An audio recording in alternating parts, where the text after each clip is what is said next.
Hello and welcome back to my channel. Today I'm going to be talking about the law of dominant frequencies. It's a useful law or concept to understand as a healer, and of course I'll give you some examples of how you might use this law to your advantage as a healer, and in other situations in life, of course, you can use this law and apply it. So what is the law of dominant frequencies? Essentially, it states that whatever is the dominant frequency, so the most powerful frequency, maybe the most abundant frequency in any given situation or in any given space or room, will start to change the vibration of the other frequencies in that same situation or room. So as an example, and I'm sure a lot of people have experienced this sort of thing going on, but say there's a room full of people who are mourning someone who has recently died. There's a lot of sadness, a lot of grief, a lot of tears, a lot of people who are sitting around feeling glum. And you are all happy, you don't know about the situation, maybe someone's just told you a joke or something, so you're in good spirits, and you walk into this room full of these sad and somber people. What do you think is going to happen to your vibration? Do you think that your happiness is going to cheer up a whole room full of people who are sad and glum? Or is it more likely that all of those people are going to change the vibration of you in your happy state? So there are examples, of course, of people who can change that situation around if they really are dominant in their happiness and their joy and their love, and they come to a room and can completely change a room. Yes, absolutely, that does happen. But usually, with most people, all of those sad, grieving people, because they're the dominant frequency, there's more of them, it's much more likely for you to lower your vibration to them. And in fact, there's a whole other conversation we can have about society and what's expected of people, because it's not expected and right in a lot of situations for you to try and cheer up a room full of people who are sad. A lot of people might get angry about that and try and say, why are you doing this? Depends on the situation and the people, of course. But hopefully that gives you some idea of how the dominant frequency can affect you, if you let it, of course. And of course, we can do the flip side.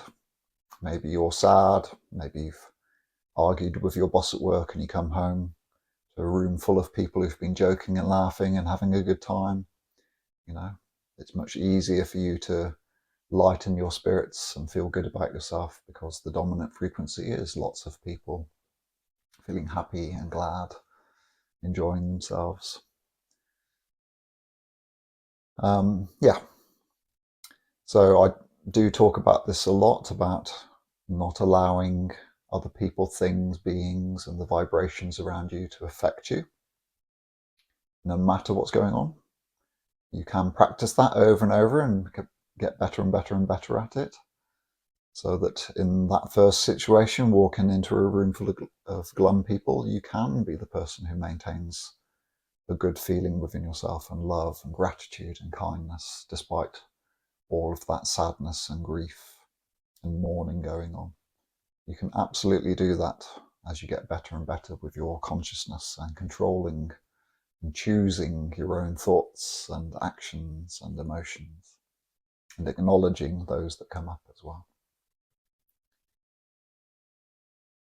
Yes, so this law of dominant frequencies, obviously, as you start to appreciate from these stories, becomes very important in healing work.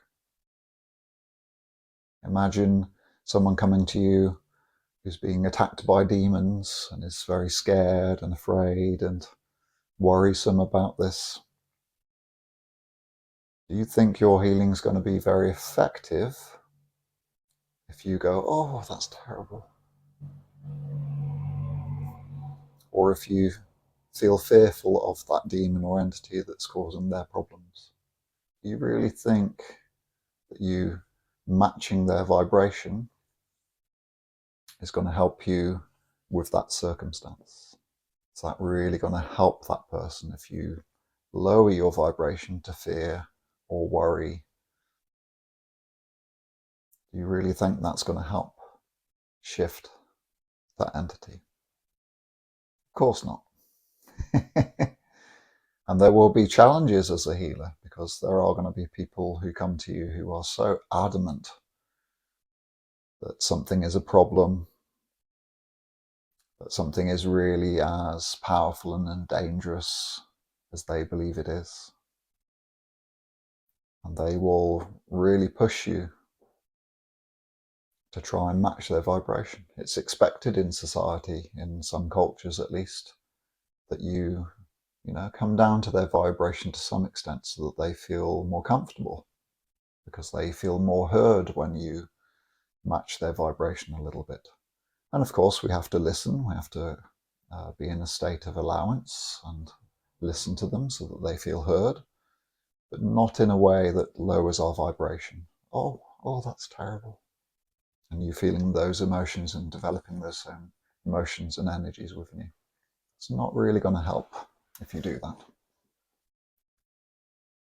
Ideally, you should be in a state where entities aren't a problem. Not a problem at all.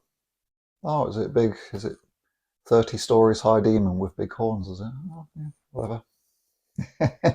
That's a much better state to be in. It's like, oh, yeah, whatever, demon, whatever.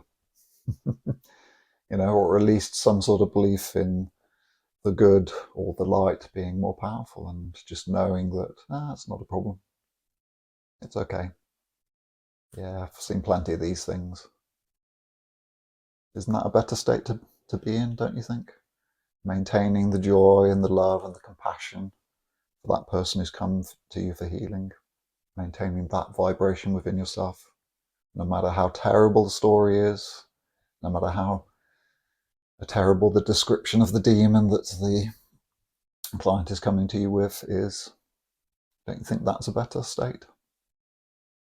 Much better, isn't it? So that's something that we have to practice a lot as a healer, especially if you have several people in the same day, all with terrible problems, wanting you to fix them, and woe is me, and all this sadness. It's quite a challenge, actually, learning to see multiple people a day, every day, as a healer. Quite often, if you only do healing on the side, it's much easier to deal with. You can gradually get back to a better state. But as a healer, it's quite a challenge, maintaining that compassion, that love, that nice energy, that knowingness of these things not really being a problem. Yeah, very important. Very, very important for healing work. Treating these things as if they're not a problem. Knowing you have a connection to Source, God, or your guides, or whatever it is that gives you strength in your healing work. Very, very important. So I've already highlighted some ways that you can maintain your own frequency as dominant in a healing session, so that you can create a much bigger change. So some of the things I would suggest are things I've talked about in previous videos. Being more playful like a child, Being curious. Curiosity opens the door to other vibrations. Answers, such as, oh, that demon must be bad if that person's telling me. If you come to that conclusion, then you're not opening yourself up to higher vibrations and other possibilities, are you? So curiosity, very, very powerful. Your imagination.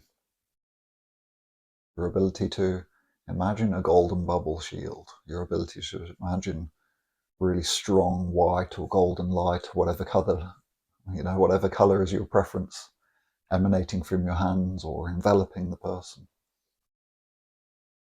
Your knowingness that a particular technique works can be very useful. Knowing that your healing abilities do work from experiences, or just telling yourself it works because you've heard of stories. Yeah. So what have we got so far? Playfulness, curiosity, imagination. heart.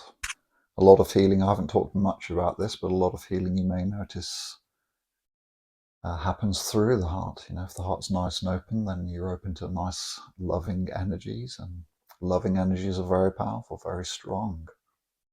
And if you make that loving energy, that loving feeling dominant, if you can open that heart chakra and feel nice and light in here, no matter the experience you're having with your client, that can be very powerful, very powerful. Your beliefs, keep challenging your beliefs. Am I limited to only this sort of ability in my healing? You know, am I only limited to this technique? Am I only limited to this pace of healing?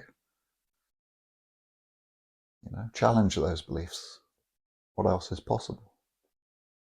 The more practice you do with all of these different techniques, the more people you see, the more successes you have, the more evidence you have that actually, oh, I do have power. I do have the power to get better too, to learn more. You know? And obviously mitigating what you feel, because us healers do become quite sensitive and can pick up on a lot of people's emotions and thoughts. And sometimes if you have not practiced much of releasing that after a session, it can linger on for days, weeks sometimes, if you haven't made an effort to let go of the energy of someone you've worked on. It's not that they've put something on you, by the way. Maybe that's a subject for another video, but a lot of healers I've heard in the past when I was learning would say, oh, I caught something from one of my clients. Oh, there was a parasite on them and it jumped onto me. Yeah, that's not the best way of thinking. And even if you view it that way, just remove the thing. Not a problem. So know that you are the one who dictates your vibration, irrespective of how powerful something outside of you may be, how dominant it may seem. You are the one that dictates your own vibration, how you act, how you think, how you feel, all the different spiritual habits, mental habits, emotional habits, whatever they may be. You are the one that needs to learn to dictate your own vibration, be the dominant frequency no matter what's going on around you. We're not perfect, but we strive to be like that, of course. Okay, so there we go. I hope I've explained it well enough and given enough examples. Essentially, that's the law of dominant frequencies. I hope it's useful in helping you to understand that.